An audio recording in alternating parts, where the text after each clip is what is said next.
नमस्कार मित्रों, हमारे चैनल में आपका स्वागत है। कृपया हमारे चैनल को सब्सक्राइब करें, लाइक करें और शेयर करें। जैसा कि आप देख रहे हैं, ज्यादातर दर्शक बिना सब्सक्राइब किए वीडियो देखते हैं। हम आपसे गुजारिश करते हैं कि हमारे चैनल को जरूर सब्सक्राइब करें ताकि हमारी नई कहानियां सबसे पहले आप तक पहुंच सकें। धन्यवाद। महाकुंभ मेला, जिसे दुनिया का सबसे बड़ा धार्मिक मेला कहा जाता है, हर साल प्रयागराज में होता है। ये मेला हर वर्ष गंगा, यमुन और सरस्वती के संगम पर लगता है, जहां लाखों भक्त अपनी आत्मा को पवित्र करने के लिए स्नान करते हैं। ये मेला एक पवित्र अवसर होता है, लेकिन उस विशाल भीड़ के अंदर कुछ ऐसा था जो कभी नजर नहीं आता था। एक अंधेरा रहस्य जो कभी पूरी तरह सामने नहीं आया था।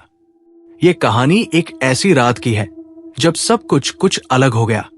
मेला का माहौल, जो दिन के समय शोर शराबा और रौनक से भरा होता है, रात के समय एक अजीब सी उदासी में बदल गया था। ठंडी हवा चल रही थी, लेकिन यह हवा कुछ और ही थी, जैसे वो जमीन के नीचे से उठकर किसी पुरानी आत्मा की कहानी सुनाने के लिए आ गई हो। आयशा, एक छोटी सी लड़की, अपने माता पिता के साथ मेला में आई थी। उन्होंने अपने गांव से प्रयागराज का सफर तय किया था। आयशा को मेला का माहौल बहुत अलग लगता था।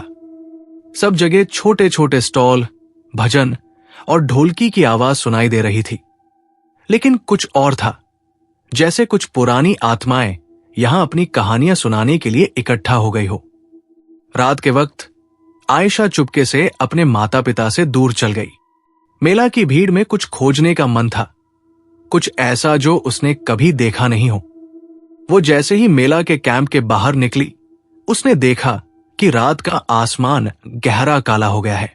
चांदनी भी कुछ धीमी हो गई थी और एक अनजानी सी ठंडक थी जो पूरी जगह में फैल गई थी। आयशा ने एक अलग रास्ते पर जाना शुरू किया, जहां मेला की भीड़ नहीं थी। थोड़ा आगे जाकर वो एक पुरानी मंदिर की खंडहरों के पास पहुंच गई। यहां सब कुछ पुराना और खौफनाक लग रहा था। और फिर उसने देखा एक पुरानी मूर्ति जो जमीन में आधी डूबी थी। उसकी आंखें खाली थी और चेहरा पुराना, जैसे उस पर समय ने अपना हैसियत छोड़ दिया हो। जैसे ही उसने अपना हाथ मूर्ति पर रखा, एक भीनी आवाज सुनाई दी, तुमने उस आत्मा को जगा लिया है, तुम्हें यह नहीं करना चाहिए था। आयशा का दिल तेज धड़कने लगा। उसने जल्दी से अपना हाथ वापस खींच लिया, लेकिन तभी कुछ अजीब होने लगा। फिर अचानक कुछ रोहणीय आकृतियां निकलकर सामने आईं। उनके चेहरे पीले और फीके थे और उनकी आंखों में एक गहरा अंधेरा था। उन्होंने आयशा को घेर लिया और कहा, तुमने हमारा राज जगा दिया है, अब तुम्हारे साथ हमें जाना होगा। आयशा का मन था कि वो भाग जाए, लेकिन उसका शरीर बिल्कुल बेकार हो गया था, जैसे वो किसी और दुनिया में खो गई हो। उसने अपने आसपास देखा, लेकिन सब कुछ अंधेरा था और वो रोहणीय आकृतियां धीरे धीरे उसे नदी की तरफ खींच रही थी। लेकिन तभी आयशा के माता पिता, जो उसे ढूंढते हुए नदी के किनारे तक पहुंच गए थे, उसे पकड़ पाए।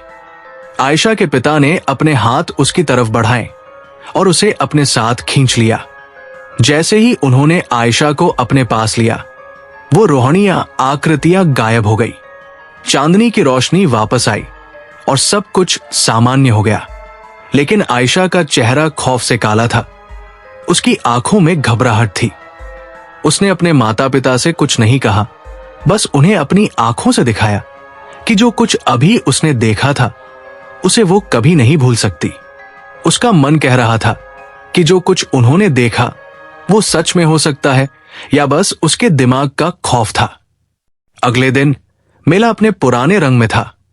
लोग स्नान कर रहे थे, भजन हो रहे थे और ढोलकी की आवाज सुनाई दे रही थी। लेकिन आयशा के दिल में एक खौफ था जो उसे कभी शांति नहीं दे पाया। हर साल जब महाकुंभ मेला लगता है, तो आयशा को यह महसूस होता है कि वो नदी के पानी में अपना सारा दर्द डूब जाने दे, पर फिर भी वो रोहणियां, आकृतियां उसे कभी शांति नहीं दे पाती। हर साल जब महाकुंभ मेला लगता है, कुछ लोग कह देते हैं, अगर आप रात के समय नदी के पास जाओगे तो आपको कुछ ऐसा देखने को मिलेगा जो आप कभी अपनी पूरी जिंदगी में नहीं भूल पाओगे।